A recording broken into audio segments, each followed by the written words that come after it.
dia, galerinha. Vamos continuar então com a nossa revisãozinha, ok? O professor vai colocar aqui desde o último, onde a gente parou lá, né? A gente estava vendo a parte aí de OE, correto? É. Então, o professor vai continuar daí. Aqui, ó. Então, identifica os gargalos, correto? Reduz custo, melhora a tomada de decisão. Lembra que o professor falou lá a respeito lá da televisão, né?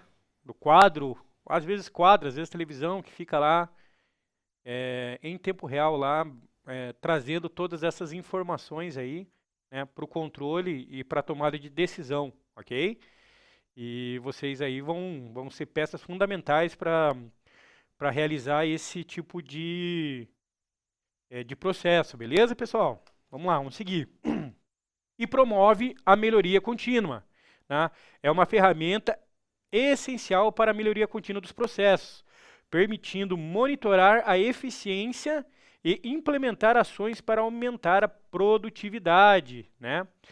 Então esse OEE, né, essa ferramenta, né, ela traz aí todas esses pontos positivos aí para o controle geral, tanto da manutenção, né, dos equipamentos e para a tomada de decisões também dentro da área produtiva, ok?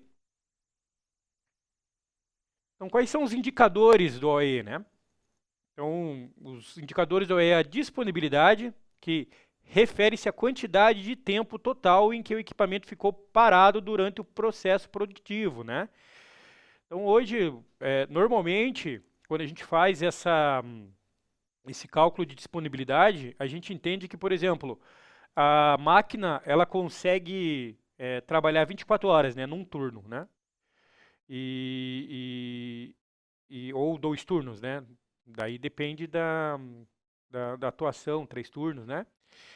Quanto que ela vai conseguir trabalhar nesse turno? Tá? Qual é a disponibilidade dela nesse turno?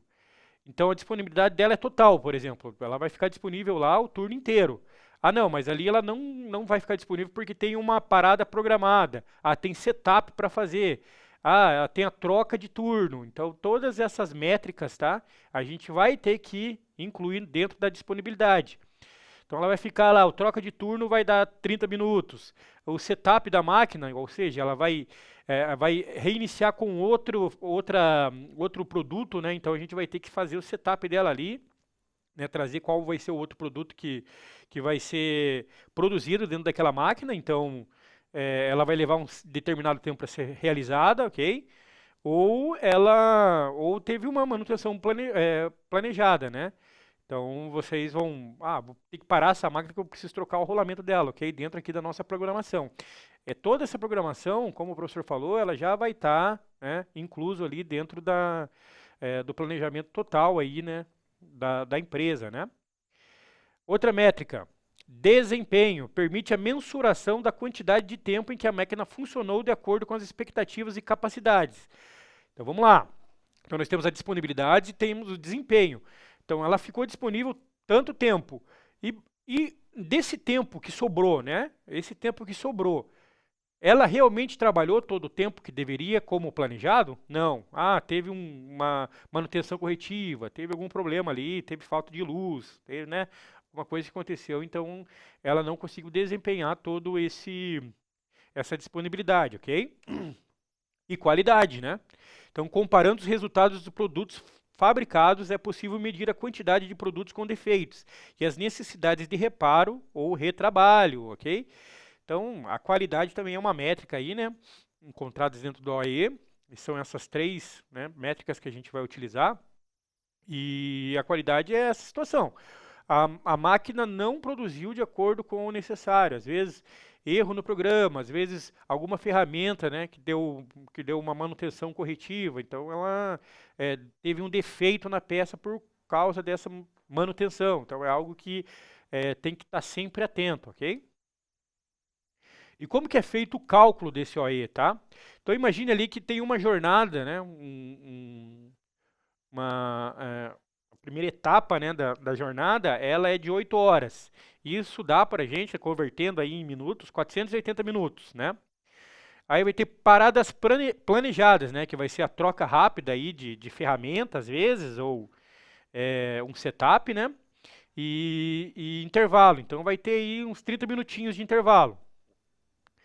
Então, o plano de produção, o tempo de plano de produção, né, seria os 480 minutos menos os 30. Então, a máquina, né, o planejado, né, da produção, o tempo de produção seria 450 minutos, né?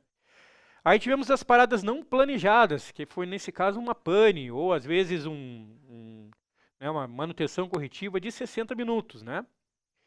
Então, o tempo de operação é 450 minutos menos 60, né? Dá os 390 minutos lá, ok? E o tempo de ciclo ideal, né, a meta da máquina, é 1,5 minuto por peça, tá? Então, o total produzido foi de 240 peças nesse ciclo. Então, de peças boas foi 228 peças e defeituosa foi 12, né? Então, detalhando, então a disponibilidade. Qual que é a fórmula da disponibilidade? Disponibilidade é igual a tempo de operação dividido pelo tempo de produção, ok? Então, o tempo de operação foi os 390 minutos, né, que a gente viu lá, ó. 390 minutos, deixa o professor colocar aqui uma. Então, 390 minutos, tempo de operação, né? Os 450 menos os 60, 390 minutos, ok? Então, os 390 minutos, o plano seria os 450, né? Então, o cálculo é 390 divididos por 450. Então, nós temos 82,67%, tá, de disponibilidade da máquina, ok? Então, guardem esse número, tá? 86,67% de disponibilidade da máquina. A performance, taxa de produção vezes ideal. Então, performance é igual ao tempo de ciclo ideal versus total produzido, dividido por tempo de operação. Então, o tempo de ciclo ideal, né, foi 1,5. O total produzido foi 240. Então, nós temos aí 360 minutos, né, teoricamente. Então, a operação, né, o tempo de operação foi 390 minutos, ok? Então, o cálculo é 360, né, divididos aí pelos 390, que dá uma performance de 92,31%, ok? 92,31% de performance. A máquina trabalhou a 92,31% da velocidade ideal. Pode haver pequenos ajustes, microparadas, alimentação lenta. Então, o ideal da máquina, ela deveria trabalhar 100%, né? Mas ela trabalhou 92,31%. E isso, a gente já tinha planejado as paradas, tudo certo, né? Então, mas mesmo assim ela trabalhou 92%. Por quê? É algo que tem que ser investigado. E lembra que todos esses dados eles vão ficar lá apontados, né? Na televisão, lá, porque vão ser tudo em tempo real, ok? Qualidade, né? Qualidade é igual a peças boas divididos por total produzido, né? Então, peças boas, né? 228, total produzido 240. Então, nós tivemos um total de qualidade aí de 95%, tá? Então, como que vai ser o nosso cálculo final do OEE, né? O OEE é igual a disponibilidade vezes performance vezes qualidade, ok? Então, a disponibilidade nós tivemos 86,66, a performance 92,30, a qualidade 95%, né? Então, fazendo esse cálculo, nós temos aí um total de 76% de OEE, né? Então, o resultado OEE é 76%, ok? Aí a gente usa essa métrica aqui para entender se esse tempo de OEE está ok ou não foi um tempo muito adequado, né? Então, uma vez que você tem a pontuação do OEE, é importante entender o que significa. 85% ou mais, excelência operacional, tá? Tem empresas, né? Isso aqui é uma métrica que é utilizado aí mundialmente, mas tem empresas que sobem isso aqui, tá? Tem empresas que falam assim, não, a minha métrica de excelência operacional é 90%. Aí depende do planejamento de produção, depende do planejamento que foi feito estratégico, junto com o comercial, né? E toda a integração aí das operações de produção, né? Então, 85% ou mais a excelência operacional. De 60% a 85%, há espaço para melhoria. Aí aqui que entra a situação do planejar, né? Então aqui que entra aquela situação do PDCA, né? Vamos planejar, vamos fazer, vamos controlar e vamos executar. Como que a gente faz isso? Ah, tem espaço para melhoria. O porquê que isso aconteceu? Começamos por aí, né? Por que que a nossa eficiência lá do E ficou em 76% lá? Quais foram os fatores que influenciaram isso? Ah, vamos ver lá na disponibilidade. Por que que na disponibilidade deu essa quantidade de porcentagem? Por que na qualidade deu essa porcentagem? Por que que, né, na performance deu essa porcentagem? Aí você vai desmembrando, né? E vai chegando no fim lá da raiz do problema que a gente chama, né? A gente utiliza até em conjunto com essa ferramenta aí, a gente utiliza o diagrama de Ishikawa, né? Que as pessoas chamam, né?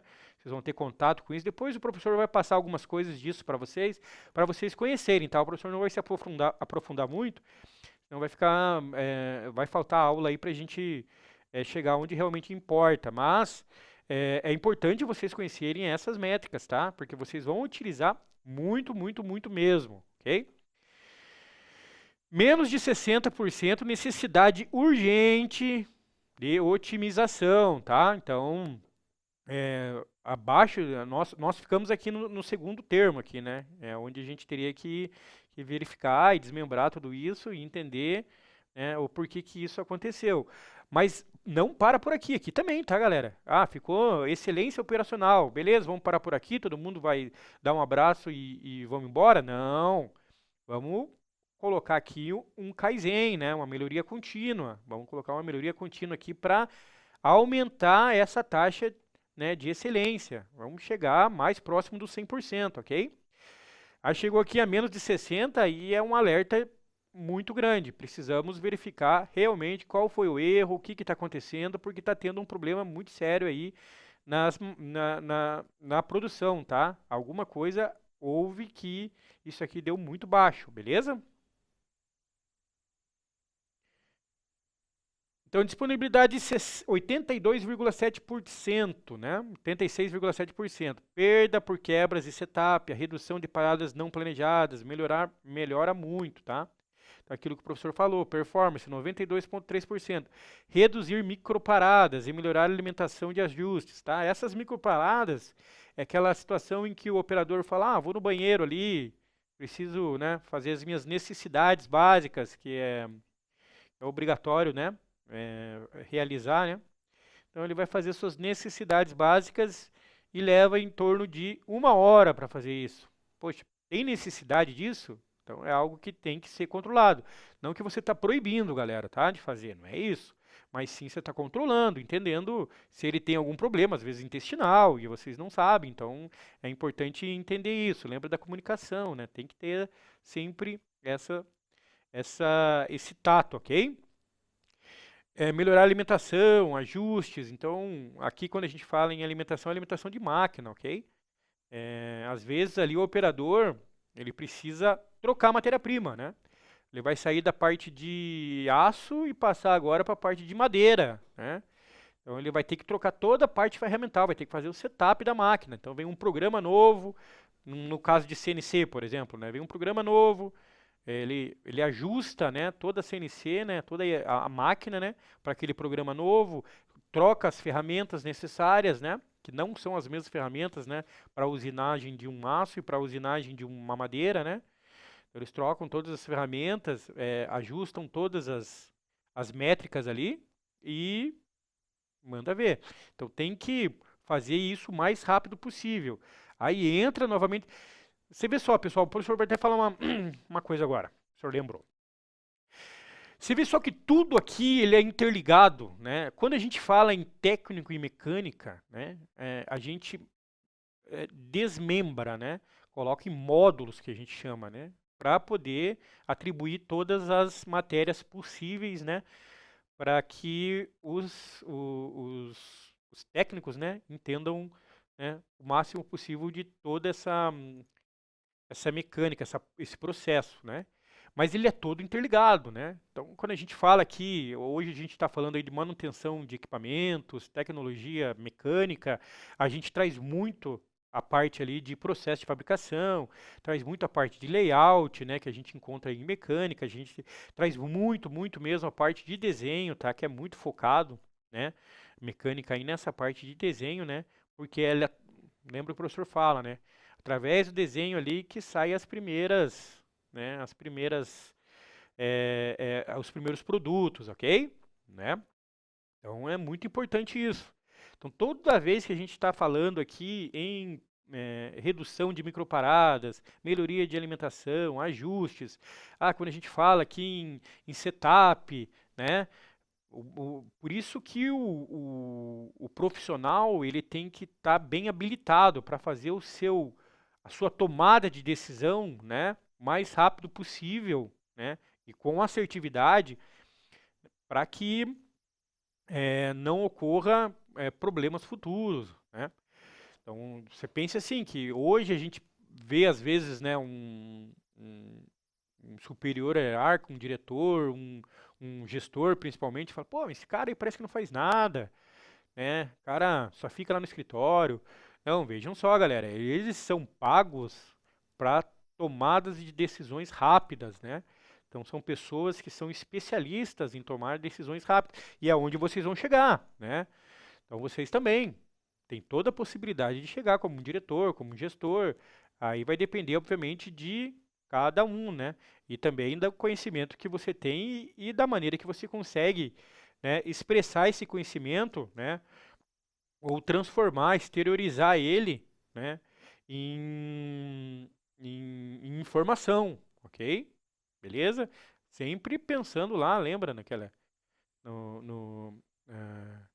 o professor falou lá no primeiro, vamos, comunicação, né? Então é importante você ter essa forma de se comunicar, né, e trazer aí para toda a produção ou para toda a tua equipe, né, essas informações mais precisas possíveis, ok?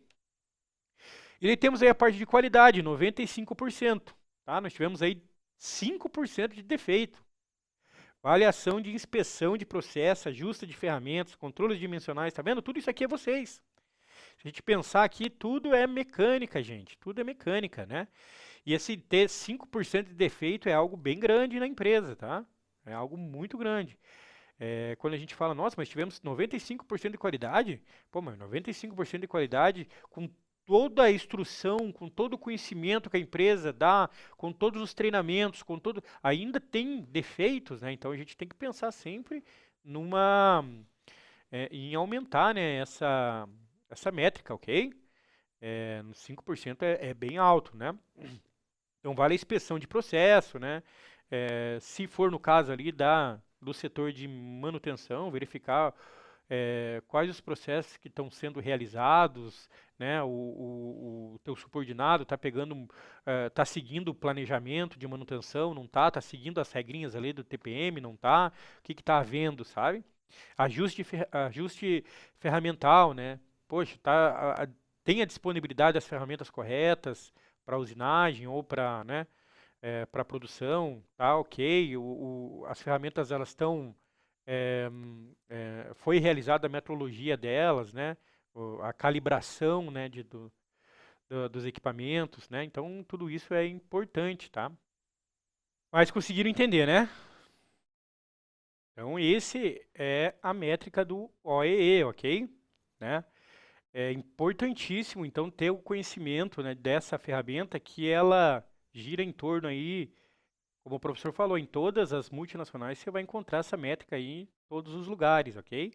E vocês vão fazer parte fundamental dessa métrica, né? E vão ajudar, né, a aumentar a métrica, ok? E de que forma vocês vão fazer isso? Né? Planejando e controlando a manutenção, ok? E aplicando todas as ferramentas úteis, né, para que isso ocorra de forma mais positiva possível, né? Usando TPM, usando PDCA, usando Kaizen, usando 5S, né? Importantíssimo, pessoal. Então, tá vendo que tudo isso se interliga, né? Tudo interligado. Por isso que vocês precisam entender todas essas métricas e todos esses processos para que, quando aplicado, né, no dia a dia, seja eficiente, beleza? Vamos seguir aqui para a nossa próxima aulinha. Então aqui a gente já viu na nossa revisão, ok? Manutenção de máquinas e equipamentos, o papel do PCM, Planejamento e Controle de Manutenção, o TPM, né? Vimos também ali a parte de OAE, tá? E vamos entrar agora mais na parte de tecnologia, tá? De mecânica, né? Tecnologia mecânica, né? Vamos entender um pouquinho aí os ensaios mecânicos, né? Tratamentos térmicos. Depois a gente vai ter um quizinho aí pra gente relembrar todas as nossas aulinhas, ok? Então, o que são ensaios mecânicos, né? Ensaios simulam o que o material enfrenta na vida real, medem resistência, dureza, tenacidade e fadiga, ok? O professor já trouxe, eu acho que uma vez, um videozinho, né, falando a respeito disso, mas o professor falou, tudo se interliga. Nós vamos falar um pouquinho de um assunto ali, vamos se aprofundar um pouquinho mais num assunto lá, e assim vai. Tipos de ensaios mecânicos. Existem vários critérios para classificar os ensaios mecânicos. A classificação que adotaremos nesse módulo agrupa os ensaios em dois blocos: ensaios destrutivos e os ensaios não destrutivos, tá? Mas o que são ensaios destrutivos? São aqueles que deixam algum sinal na peça ou corpo de prova submetido a um ensaio, mesmo que eles não fiquem inutilizados, né? Então, os ensaios destrutivos são aqueles que nós temos o corpo de prova, lembra, né? Que vai ser o material que a gente vai utilizar, vai ser o corpo de prova. Ele vai ser submetido a um ensaio. Então, ele pode ocorrer danificar essa peça, né, por inteira, né, e inutilizar essa peça, como às vezes não. Às vezes ela sofre ali sofre apenas um sinal ou algo que não vai ser inutilizada, beleza? Então, corpo de prova, o professor já falou, é a amostra do material que se deseja testar, com dimensões e formas especificadas em normas técnicas, né? Importante isso. Assim, vocês já tiveram contato com metrologia? Que é como, basicamente, aferições das ferramentas, por exemplo, aferição de um paquímetro, de uma balança. Dá um joinha aí se já tiveram ou não, já o primeiro contato. Não estou falando da... Sim, professor, a gente já teve aula. Ah, beleza, beleza. Então ali, por exemplo, quando a gente fala em em corpo de prova, né, em normas técnicas, quando você vai, quando você vai fazer a aferição de uma balança, né, principalmente, vamos dar esse exemplo, você não pode colocar qualquer coisa lá. Vou pegar eu ali, vou subir em cima da balança e vou ver se meu peso está certo. Não. Ah, vou colocar aqui essa caixa, que nessa caixa está dizendo que ela tem 30 quilos. Não. Então tem um corpo de prova, é, tem um corpo de prova ali que ele é o modelo, né? Ele que tem que ser feito. E às vezes as empresas compram esses, né? Quando você tem um setor de metrologia dentro da empresa, de aferição, né? A empresa compra esses corpos de provas aí, né? Digamos assim, que o corpo de prova é realmente para a gente fazer, né, esses ensaios, mas na metrologia para fazer a medição e a calibração dos equipamentos, beleza? E os ensaios destrutivos, né? Então, os ensaios destrutivos. Teste de tração. Aplica uma forma axial em uma amostra até que ela se rompa para medir sua resistência e elasticidade. Tá? Teste de compreensão. Avalia a resistência do material a cargas que o comprimem. Teste de dureza. Mede a resistência do material à deformação, como arranhões e marcas, utilizando métodos como Rockwell, Brinell e Vickers. Teste de impacto. Determina a resistência do material a choques repentinos. E o teste de fadiga avalia a vida útil de um material sobre cargas cíclicas e repetidas, ok? Então o professor vai mostrar aqui para vocês como que funcionam, né, o ensaio destrutivo de tração, beleza?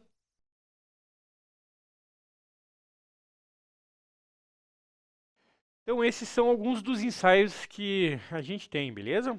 Aí agora o professor tem aqui uma situação, um problema.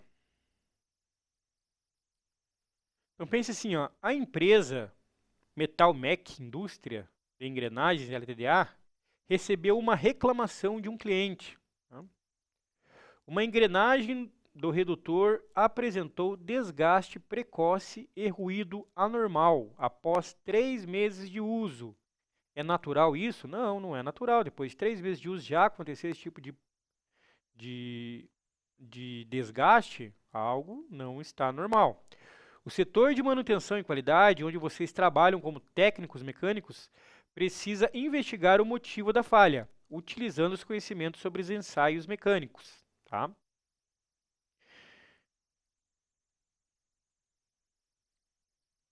Então, o que vocês vão ter que fazer, né? Vão ter que elaborar um mini relatório técnico contendo a descrição da peça, então, o tipo, né? Engrenagem cilíndrica. Vocês podem desenhar ou imprimir uma imagem simples. Imprimir não, né? Podem desenhar ali uma imagem, né? A gente já utiliza também lá a parte de desenho, ok? Então, uma engrenagem, pode desenhar à mão livre mesmo, né? Material provável, aí vocês podem escolher o material, aço carbono, ferro fundido, né? Escolhe o material que vocês desejarem. Onde ela é usada? Aí você vai colocar redutor de velocidade de transportadora, ou um torno, ou alguma outra situação, ok? Escolha 2 ensaios mecânicos que ajudaria a descobrir o motivo da falha, daquela primeira falha lá que o professor falou, né? Um exemplo, o ensaio de dureza, o ensaio de impacto, tá? Ensaio de tração, né? Aí justifique por que vocês escolheram esses ensaios e o que esperam descobrir com esses, com eles, né? Com eles, tá? E propõe uma ação corretiva, né? O que fazer se for constatado dureza insuficiente? O que mudar no processo para evitar novas falhas? Beleza, galera?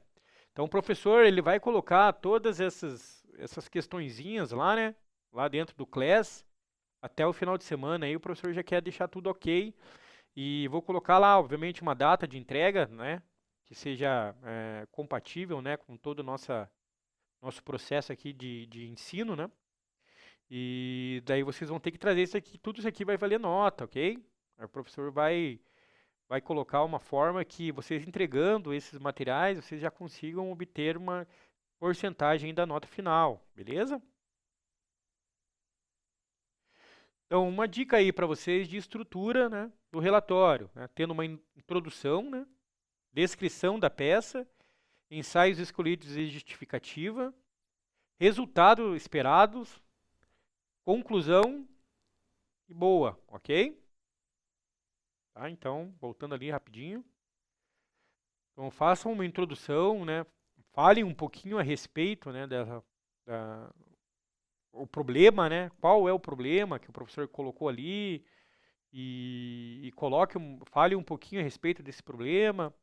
Aí tragam as descrições da peça, né, que vocês mesmos vão atribuir essas descrições como material, né, e desenhar essa peça, né, desenhe essa peça também. Aí coloquem lá os ensaios escolhidos, né, e por que vocês escolheram esses ensaios, né, quais são os resultados que vocês buscam com esses ensaios, né. Ah, eu quero dureza, né, para ver se realmente ele está de acordo com o que foi especificado no relatório. E depois traga uma conclusão, né. Conclusão é trazer todas essas informações, né, 1, 2, 3 e 4, né, ali para a parte de conclusão. Então, de acordo com o cliente e tal, e as descrições das peças, nós escolhemos o ensaio X, os resultados esperados foi X, atribuímos que isso pode solucionar o problema encontrado, né, nessa peça, beleza? Ok? Todo mundo de acordo? Dá um joinha aí, todo mundo de acordo. Pode ser, galera? Bem tranquilo, né? É algo assim bem prático, do dia a dia, bem do dia a dia mesmo de vocês e que vai ajudar bastante aí no entendimento, né, dessas questões, ok? Tratamentos térmicos e suas funções. O que é um tratamento térmico, né? É o processo de aquecer e resfriar um material, geralmente aço, sob condições controladas, ok? Lembra-se disso, sob condições controladas, para modificar sua estrutura interna, microestrutura, e assim alterar suas propriedades mecânicas, tá? Então, basicamente, tratamento térmico é isso, aquecer um material, né? É, até sob condições controladas, né? E depois resfriar esse material para que ele altere as suas estruturas internas e altere suas propriedades mecânicas, tá? Exemplo industrial: engrenagens, eixos, moldes e facas industriais passam por tratamentos térmicos para aumentar a dureza superficial, melhorar a resistência ao desgaste, reduzir tensões internas após usinagem, tá? Pessoal, então isso aqui é bem importante. É algo assim que vocês vão ter o conhecimento, ou melhor, vocês vão ter o tato aí dia a dia junto com a indústria, né? Com esses tipos de materiais. E vocês vão ter que escolher esses materiais para determinadas operações, né? Então, quando vocês estão lá trabalhando numa CNC, numa CN, né? Precisa escolher um material ou uma ferramenta, né? Comprar uma ferramenta para um determinado tipo de material, para a usinagem de um tipo de material. Vocês vão ter que escolher a ferramenta correta. A ferramenta com, né, as estruturas, né, corretas para poder usinar esse produto, ok? É bem importante isso. Aí temos aqui também, tem bastante facas industriais que utilizam ainda, né, alguns processos bem, a cutelaria, né, processos antigos ainda através de forno a carvão, né, para realizar, né, aumentar a dureza, principalmente da superfície aí das facas ou deixá-la um pouco mais maleável, ok? Vamos seguir. Onde e como são realizadas, tá? Então, são fornos elétricos a gás ou indução, presentes em oficinas e siderúrgicas. Tá? Etapas básicas: aquecimento. Aquecimento. O metal é aquecido até uma temperatura específica, né? Controlada, pessoal. Permanência. Permanência, patamar térmico, mantido nessa temperatura para que a estrutura se modifique. Então, quando a gente coloca lá um material dentro do forno, você pode ver principalmente o ferro, né? Ele já fica com aquele aspecto alaranjado. Então, significa que ele já está num processo ali de liquefação, né? Já está se tornando líquido. Daí tem a temperatura correta para que isso não ocorra e você retire esse material, né? E isso a gente vai falar um pouquinho mais para frente. Lá o professor trouxe todas essas informações.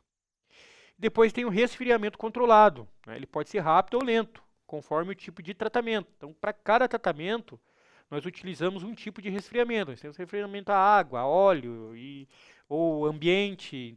Então, tem vários tipos de resfriamentos que eles são controlados, ok? Tipos principais de tratamentos térmicos. O professor trouxe uma tabelinha aqui para ficar mais fácil. Então, tipo um tempera, aumenta a dureza. Então, quando a gente fala em tempera, aumentar a dureza, né? E como que é o resfriamento dele? É um resfriamento rápido, em óleo ou água, tá? Então, normalmente, vocês vão observar bastante isso em siderúrgicas aí, né? Quando você pega o material, coloca no forno, ou ele pode ser um forno aí elétrico ou um forno, né, mecânico mesmo, e coloca esse material dentro do forno, ele vai aumentar, né, o aquecimento, né, vai vai aumentar aí as propriedades mecânicas dele, né? E aumentar, obviamente, a dureza. E depois você vai pegar e vai resfriar esse material, né, no óleo ou na água, né? Dependendo do tratamento que você queira. Aí quando você coloca no óleo, ele já pega fogo até, assim, inclusive, né? Ele sai até umas labaredas de fogo aí, mas é tudo controlado. Por isso que você precisa ter todos os EPIs necessários. Por isso que o professor perguntou ali para a professora Aline, como que seria ali as regras, né? A gente tem que entender isso, porque realmente quando a gente vai em laboratório, pessoal, por isso que às vezes ainda não foi liberado o laboratório para vocês, porque precisa ter todos os equipamentos de segurança, né? É, para que todos usem esses equipamentos de segurança, né? Não pode entrar sem equipamento de segurança. Mas o professor está verificando essa situação e a gente vai fazer o possível aí, né? Para a gente trazer algumas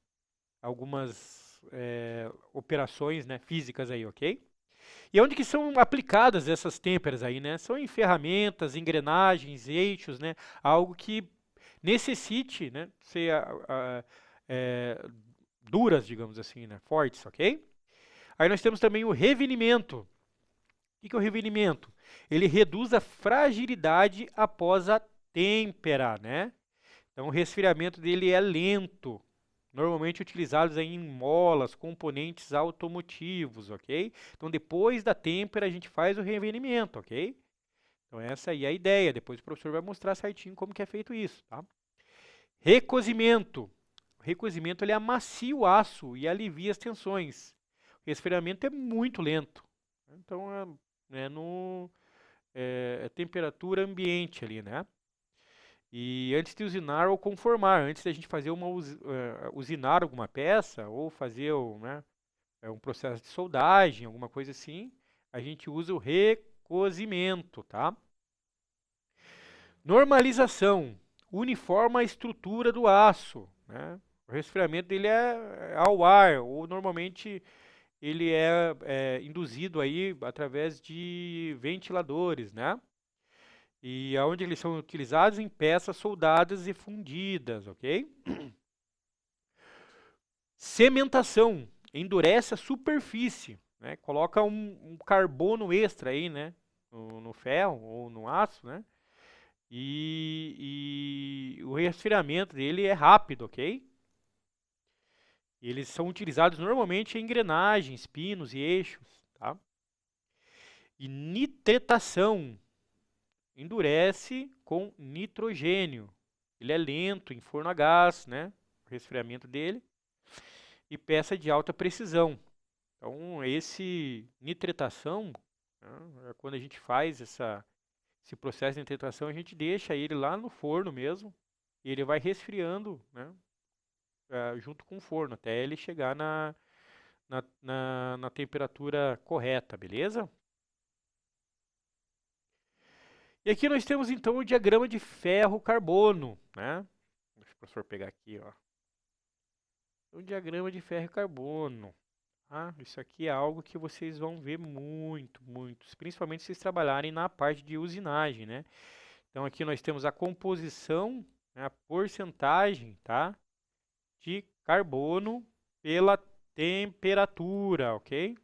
Então aí pela temperatura, né? Então quanto maior a porcentagem de carbono, né?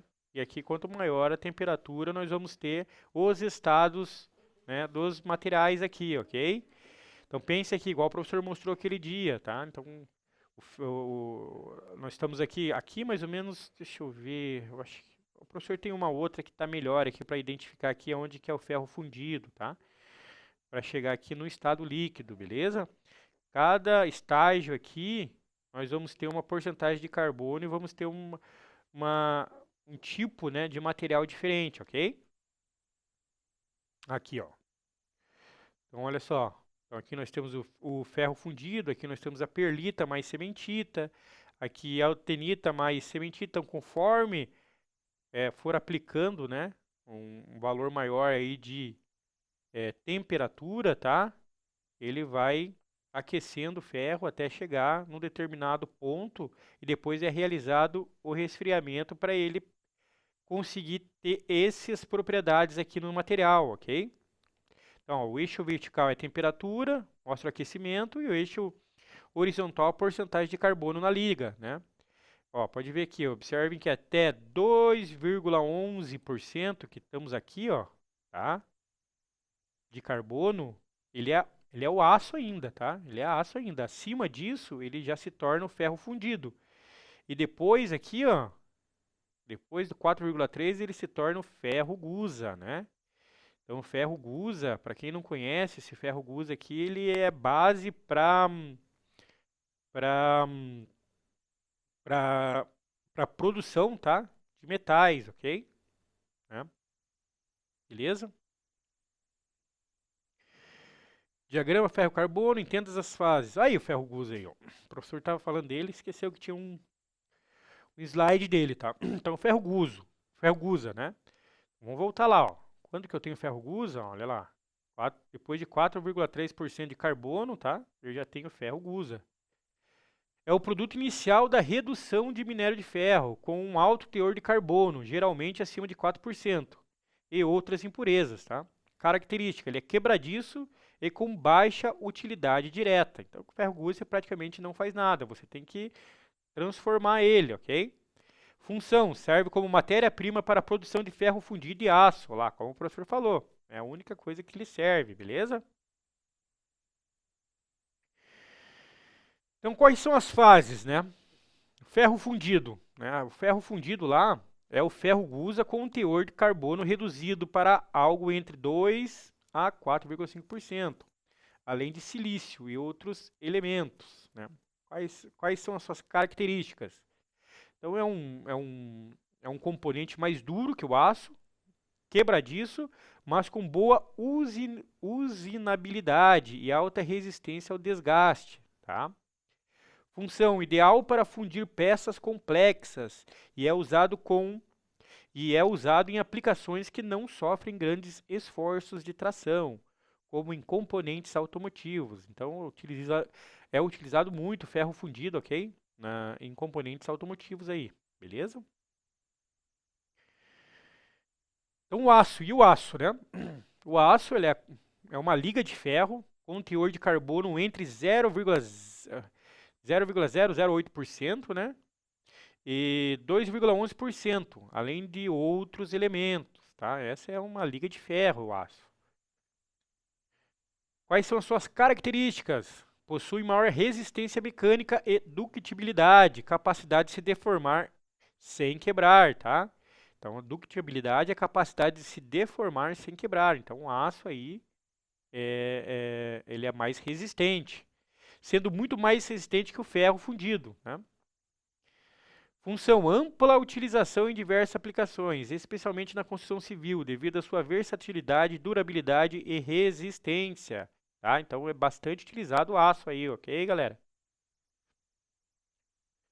Então, quando a gente fala lá na primeira fase do ferro, né, na região entre 1.394 Celsius e 1.538 graus Celsius, com teor de carbono muito baixo, o tipo de estrutura cúbica, nós vamos ter a cúbica de corpo centrado, tá?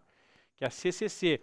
Aqui eu pergunto uma coisa para vocês, vocês tiveram essa aula de propriedades de materiais, que falavam sobre estrutura, né, dos materiais, da seleção cúbica de corpo centrado, ou não?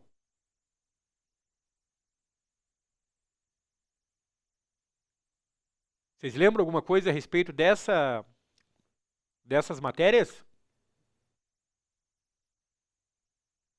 Vamos lá, pessoal.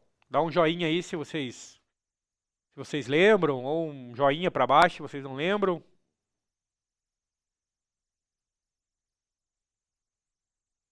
Ok, ok. Perfeito. Então, o tipo de estrutura, tá, do ferro aí é o ferro de corpo centrado, né? Cúbica de corpo centrado. Beleza, John. Tranquilo. Depois eu trago alguma coisinha, então, bem rápida também para relembrar vocês, ok? Então, o que acontece aqui? O ferro está quase derretendo, né? Lembra que o professor falou? Mas ainda é sólido, tá? Importância. Aparece apenas durante a fusão do aço, em fundição e siderúrgica, tá? Aplicação prática, controle de temperatura em fornos de fusão. ok? Já na fase líquida, né, acima de 1538 graus Celsius, o ferro se torna líquido, né? Mistura homogênea de ferro e carbono. Usos industriais, né? Fusão, lingotamento, montagem de ferro fundido. Exemplo prático, produção de tarugos e blocos de aço, tá? Para usinagem, ok? Na fase gama, lá, austenita, ok? A temperatura está entre 912 graus e 1394 graus, tá? Vamos voltar aqui para vocês verem aqui, ó. Então, austenita, né? Aqui, ó. Tá? Então, aqui, ó, é a austenita, né? Que é a fase da austenita, beleza? Tá vendo, ó? Fase da austenita. Beleza? Então, a fase da austenita, ela está entre a temperatura 912 graus e 1394 graus, tá? A estrutura é cúbica de face centrada, CFC. Alta solubilidade de carbono, até 2,11%. É uma fase dúctil e estável em altas temperaturas. Essencial para tratamentos térmicos, como têmpera e cementação. Tá? Lembra que a gente falou lá sobre têmperas e cementações? Então, agora elas começam a se unirem. Então, um exemplo aí, durante a têmpera, o aço é aquecido até virar austenita e depois resfriado rapidamente, transformando em martensita, muito duro, tá? Martensita é normalmente quando é resfriado a óleo, tá? Então, e a ferrita? Qual é a fase da ferrita? Abaixo de 912 graus, com até 0,02% de carbono dissolvido. A estrutura cúbica, a estrutura é cúbica de corpo centrado, CCC, ok?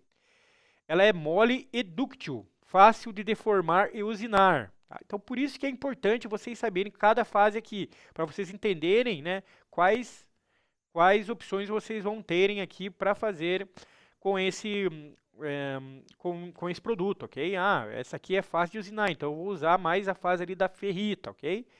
Presente nos aços de baixo carbono, tá? Usado em chapas, parafuso, carcaças e peças que não precisam de muita dureza, ok? E a sementita? A sementita é ferro, é carboneto de ferro, né? Então, 3 moléculas de ferro aí e uma molécula aí de carboneto, ok? Carbono, né? Carboneto, carbono. Então, ela é muito dura e frágil. Forma-se em ligas com mais carbono, acima de 0,8%. Presente nas fases da perlita e banhanita. Então, para vocês entenderem, tá? Quanto mais carbono, ok, pessoal, mais ela vai ficar aí frágil, né?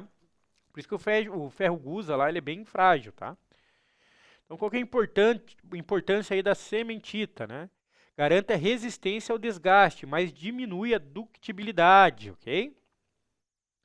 Aí nós temos aí a temperatura crítica, que é 727 graus Celsius, né?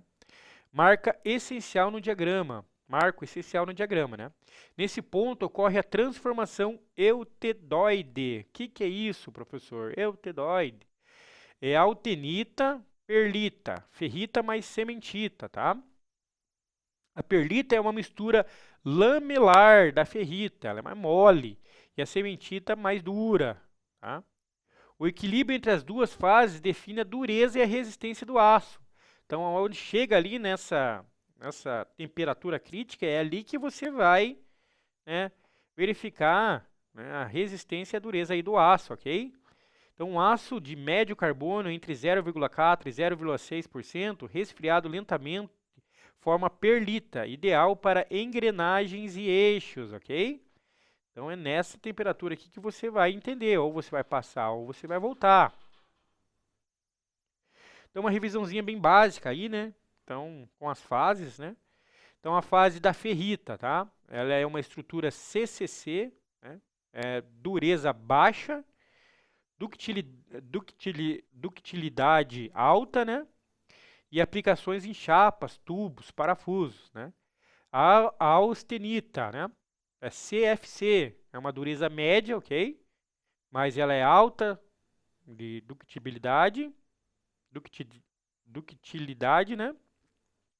E a aplicação é a fase temporária dos tratamentos térmicos. Tá? Daí temos a cementita, não tem um tipo de estrutura, né?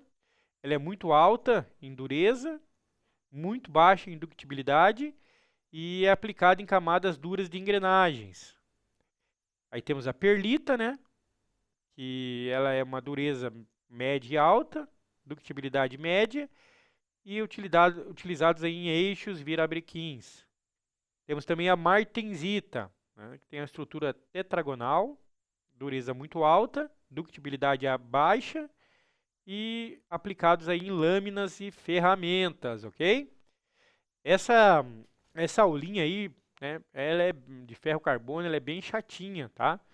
Mas é importante que vocês revisem essa aula, retornem essa aula, peguem ali o diagrama ferro-carbono, o professor passou ali certinho como aonde que está cada temperatura, ok? Vocês verifiquem, peguem a régua e tracem a régua ali de acordo com a porcentagem de carbono e o valor ali da temperatura, tá? Para vocês entenderem que fase tá cada estrutura, ok? É importante vocês conhecerem isso, né? Você não vai fazer isso lá no teu dia a dia, mas você vai escolher, né, alguns componentes e você vai precisar escolher conforme a sua né, dureza e ductilidade, ok? Então pense lá que você vai ter que escolher uma chapa, tubo, parafuso, para que fim você vai ter, né? Como que ele, qual vai ser o fim dele? Ele vai ter que ser baixa dureza e alta ductilidade, ou ele vai ter que ser uma muito alta dureza e muito baixa ductilidade? Então eu vou usar ali uma camada mais dura nas engrenagens, vou usar vou fazer um processo de cementita, ok? Beleza, pessoal? Então é importante vocês saberem disso. Relações com tratamentos térmicos, tá? Têmpera, né? Então, o que é a têmpera, né? Vamos lá. Austenita, martensita, dureza alta. Revenimento, martensita, estrutura ajustada, menos frágil. Recozimento, cementita e ferrita, macia para usinagem. Normalização, cria perlita uniforme, resistência equilibrada, beleza? Então é por isso que você usa hoje o diagrama de ferro carbono para você entender quais tratamentos térmicos você vai fazer, ok?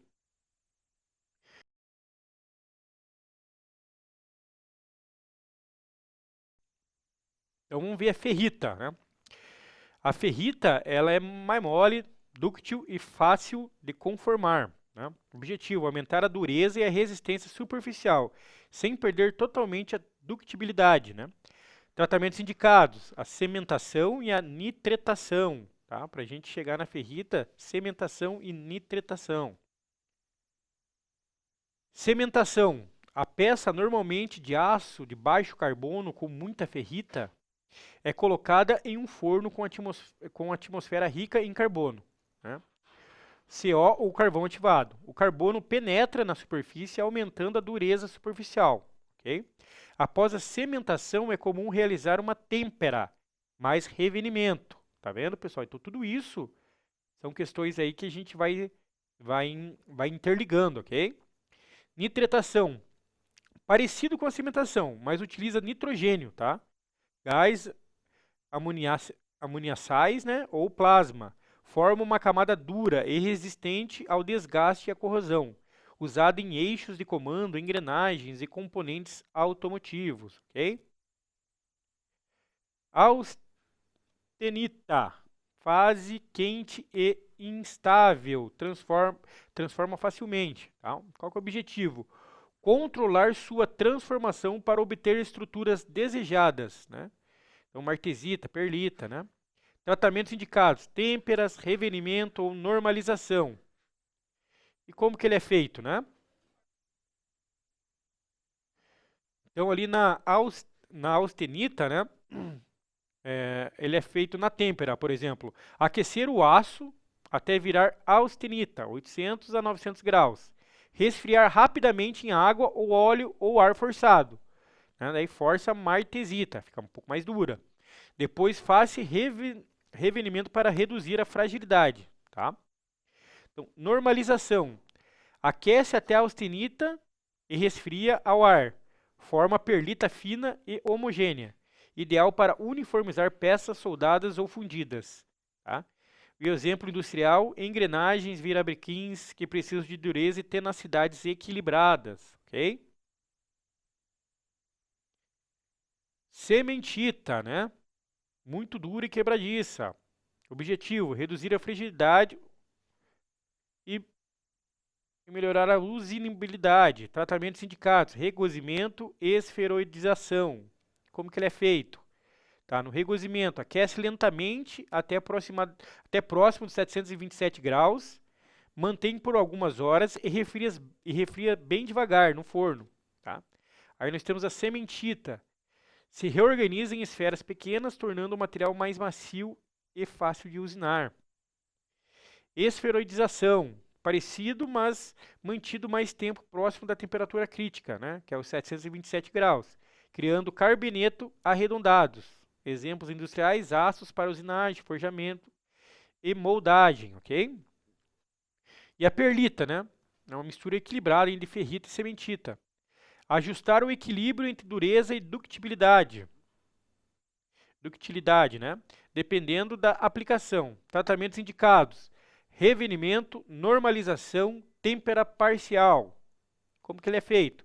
Então, no revenimento, aquecer a peça temperada, que tem martensita ou perlita dura, a entre 200 e 600 graus, e resfriá-la lentamente. Diminui tensões internas e melhora a tenacidade, ok? E a normalização, usado para refinar a perlita, tornando-a mais uniforme. Então, aonde que a gente aplica isso? Nos eixos, hastes e virabrequins. Precisam resistir a esforços sem quebrar. Okay? Mais uma, martensita. Extremamente dura e frágil. Objetivo, diminuir a fragilidade e aumentar a tenacidade. Tratamento indicado, revenimento, sempre após a têmpera. Né? Como que ele é feito? Após a têmpera, né? Que é aquecer a peça entre 200 graus e 600 graus sem atingir a austenita. Esse aquecimento permite alívio de tensões internas, resultando em martensita revenita, mais resistente e menos quebradiças. Né? Então, onde que a gente utiliza isso? Em facas industriais, eixos de comandos, brocas, engrenagens de precisão. Tá? Então é importante vocês saberem disso, principalmente ali na parte de usinagem. Né? Vocês vão ter as brocas lá de usinagem, então vocês precisam entender quais materiais vocês vão utilizar. Então, curiosidades modernas, né? Tratamentos térmicos na indústria 4.0. Hoje os fornos são totalmente automatizados, né? Com controle digital de temperatura e atmosfera, monitoramento remoto via sensor IoT, né? Que é internet das coisas, ok? Registro das curvas de aquecimento e resfriamento, programas de traçabilidade, garantindo que cada peça tenha seu histórico térmico. Então ela é bem diferente ali daquele processo que a gente viu, né, da cutelaria, né, onde o pessoal eles elevam, né, a temperatura do material até um determinado ponto, mais ou menos ali no olhômetro, ok? E depois eles resfriam. Mas aqui hoje não, hoje os fornos, né, todos os fornos aí eles são digitais, tem as temperaturas, você já, né, programa, né, a temperatura que você quer, e chega a temperatura, coloca o tempo que você quer que ele fique nessa temperatura e depois ocorra o resfriamento, beleza? Em uma linha de engrenagem automotiva, o sistema ajusta a curva de temperatura automaticamente, conforme a liga usada, evitando falhas no superaquecimento, né? Então, antigamente tinha muito essas falhas no superaquecimento, passava ali, né, das fases que tem nos diagramas, né? E acabava retrabalhando muita peça. Hoje já diminuiu muito isso por conta desses controles digitais aí, ok? Então lembrando, pessoal, sempre o professor fala isso, né? O aprendizado não para por aqui. Ele é um processo contínuo, né? Então, é muita teoria, né? O professor até entende a situação e em qualquer curso voltado na área de tecnologia que vocês, ou tecnologia, ou o técnico, né, que vocês vão fazer, vocês vão ver toda vez vocês vão ver essa matéria. Não tem como correr, não tem como fugir, ok? Vão fazer pós, vão fazer doutorado, vocês vão voltar a essa matéria. Principalmente aí nessa diagrama de ferro-carbono, ok? Então é importante que vocês conheçam, tá? Conheçam, entendam, né? O que é ali cada fase, né, dentro do diagrama, o porquê que existe essas fases, né? O porquê que existe as têmperas, o porquê que existe, né, o regozimento, o porquê que isso é necessário, em quais aplicações isso são realizadas dentro aí da indústria, né? Por quê? Porque quando vocês estiverem lá na- no seu dia a dia, né, no seu setor, você vai precisar eh, escolher a ferramenta correta ou, né, a broca ou, né, ou qualquer peça necessária, né, e mais correta, né, necessária mais correta para atribuir nesse componente que você está fazendo, né. Então, pense lá no motor. Vocês são técnico e mecânicas, vai ter que trocar ó, determinada peça do motor. Qual é a peça que eu vou utilizar? Ela precisa ser mais dura, mais dúctil, ela precisa ser um pouco mais quebradiça, não? Então é esse tipo de situação que vocês vão enfrentar no dia a dia e é isso que vocês têm que ter em mente, que conhecer, né, esse diagrama. Então voltem nele, tem bastante vídeo na internet aí também que explica bastante sobre o diagrama, então vocês podem estar assistindo a essa aula principalmente, né, a gente falou, deu uma passada ali superficial, né, porque é uma revisão, mas é importante vocês tenham, conhecer bem desse processo, ok? Pessoal aí, todo mundo animado ainda? Tô vendo que o pessoal já tá meio se dispersando, meio triste aí. É que essa aulinha é um pouco chata mesmo, sabe? O professor entende isso, mas não tem como a gente não passar por isso, ok? Tá todo mundo aí ainda? Dá um, dá um joinha aí. Tô aqui ainda, pessoal. Tô aqui ainda, prof. Prof, tô aqui. Legal. Bacana, pessoal. Podemos entrar então na nossa parte ali do quiz. Vocês vão ajudar o professor aí a responder essa perguntinha? Lembra que o professor falou, né? Então, muitas dessas perguntas aí que o professor faz aqui em sala, o professor vai colocar lá na prova. Então, é importante vocês saberem, né? Vamos entrar um pouquinho no nosso quiz aí. Eu sei que já está dando a hora, né? Mas aí nós temos aí mais uns 10 minutinhos. Será que a gente consegue fazer alguma coisa?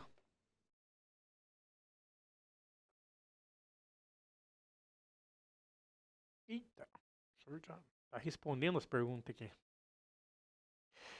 Então, vamos lá, né? Manutenção e tecnologia mecânica, nosso quizinho.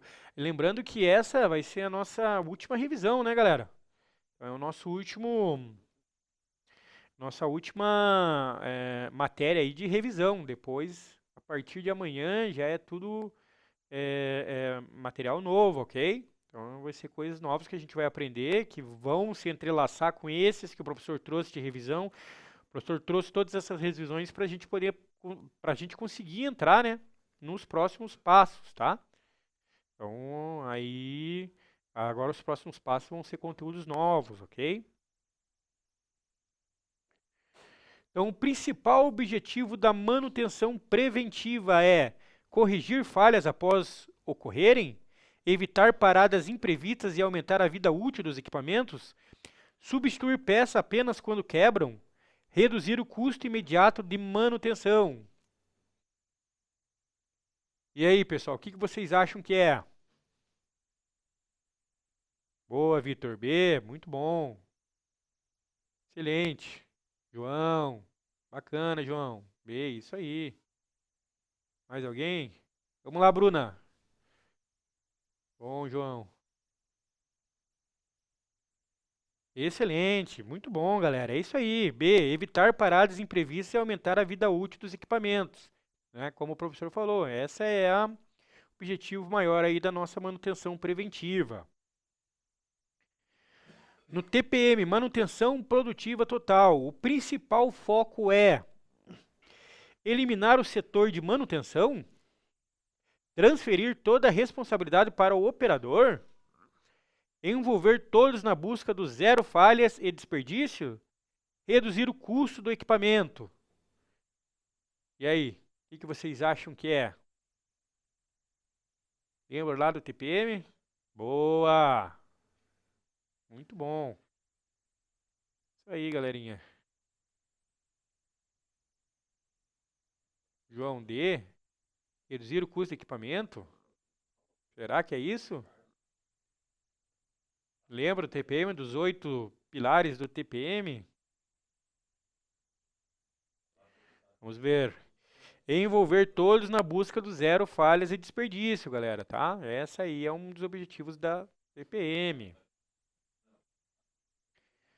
E o PCM, Planejamento e Controle de Manutenção, tem como função principal executar reparos emergenciais, planejar, registrar e analisar manutenções para otimizar recursos, fabricar peças sobressalentes, treinar operadores. Aí tá fácil, hein? B, boa, muito bom, João. João Emanuel, João Gabriel, Vitor, Bruna, Matheus. Ótimo, pessoal, unânime, né? Planejar, registrar e analisar manutenções para otimizar recursos. Muito bom, tão fera nessa aí. Um exemplo de ensaio mecânico destrutivo. Lembra lá que tem os destrutivos e os não destrutivos. Ensaio de ultrassom, ensaio de tração, ensaio visual, ensaio de líquido penetrante. Quais desses ensaios são ensaios mecânicos destrutivos? Boa, Vitor. Boa. Bruna. Ótimo.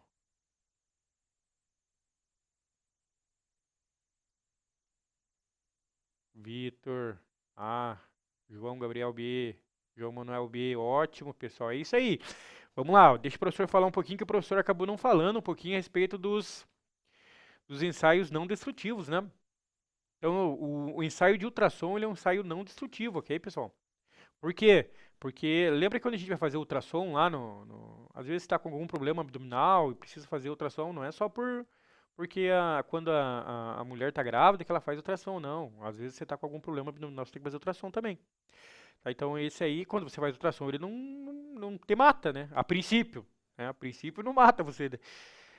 Então ele não é um ensaio destrutivo, ok, pessoal? Então o ensaio de tração aí é um ensaio destrutivo. Ensaio de líquido penetrante também não é um ensaio destrutivo, ok? Beleza? Depois o professor traz um exemplinho ali para vocês verem o que é um ensaio de penetração com água, ok? Tratamento térmico de têmpera tem como principal objetivo a têmpera, lembra, pessoal? Tratamento térmico de têmpera. Amolecer o aço, aumentar a dureza, eliminar impurezas químicas ou reduzir o custo de fabricação. E aí, o que vocês acham? C? Eliminar impurezas químicas. Boa, João. Aumentar a dureza. João Gabriel, aumentar a dureza. Matheus, aumentar a dureza. Ótimo. João Emanuel, aumentar a dureza. Emanuel, aumentar a dureza. Muito bom, galera. Show de bola. Excelente. É isso aí, tá? Então, o têmpera é aumentar a dureza aí do material, tá?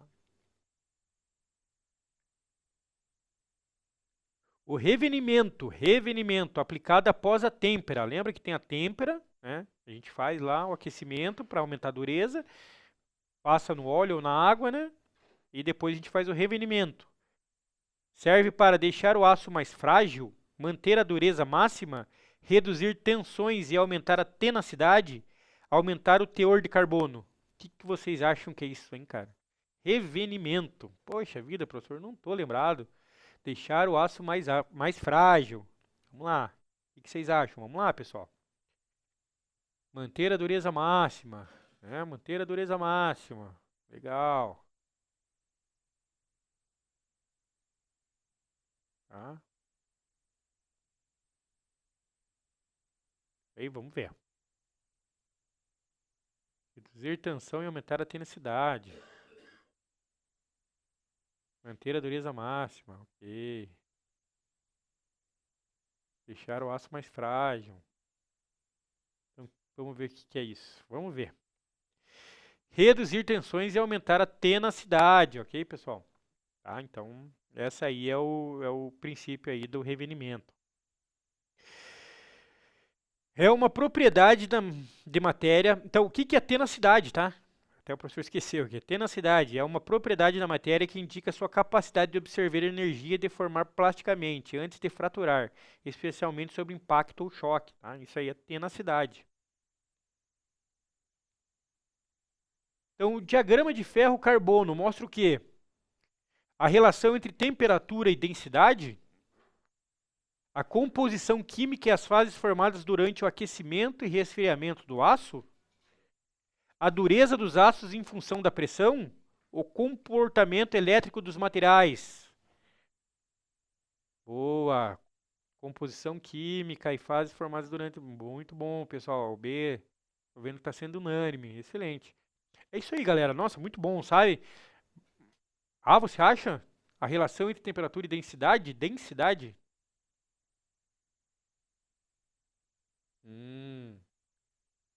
Relação entre temperatura e densidade. Não, é. Lembra que lá no diagrama de ferro-carbono é relação entre temperatura e carbono, pessoal, tá? E porcentagem de carbono, ok? Relação entre temperatura e porcentagem de carbono, beleza? Então a resposta é a B aqui, a composição química e fases formadas durante aquecimento, resfriamento do aço. Então, pessoal, aqui é bem interessante vocês saberem disso, e eu vi aqui que vocês já têm um conhecimento bacana, né? Porque quando vocês estiverem no dia a dia lá e o superior ou alguém de compras vir questionar vocês, né? Ah, eu preciso comprar um determinado material, tal. Aí vocês vão conseguir, né, atender eles de forma tranquila, né? Ou até o seu superior chegar para você e falar, ah, se lembra lá do diagrama ferro-carbono lá, eu preciso chegar lá na ferrita ou na martesita, você vai pelo menos saber o que é, né? Que é o interessante. Claro que você, se você trabalhar o tempo todo com isso, isso aí vai se tornar, né, normal para você igual andar. Agora, se você não trabalhar com isso o tempo todo, né? Então, mas isso você vai saber o que é, você vai saber procurar, né, a informação, pelo menos, buscar essa informação, né? E trazer essa informação mais, mais forte possível, né? Ou mais certa possível, né? Para essa pessoa, ok? Então é importante vocês saberem disso, né? Conhecerem, tem essa base teórica, saber o que é um diagrama ferro-carbono, saber para que serve cada fase ali, beleza? Isso aí, pessoal. Show de bola, muito legal, tá? Então vamos encerrando aqui a nossa aula. E até amanhã, tá, pessoal? Tenham um bom dia. Tchau, tchau.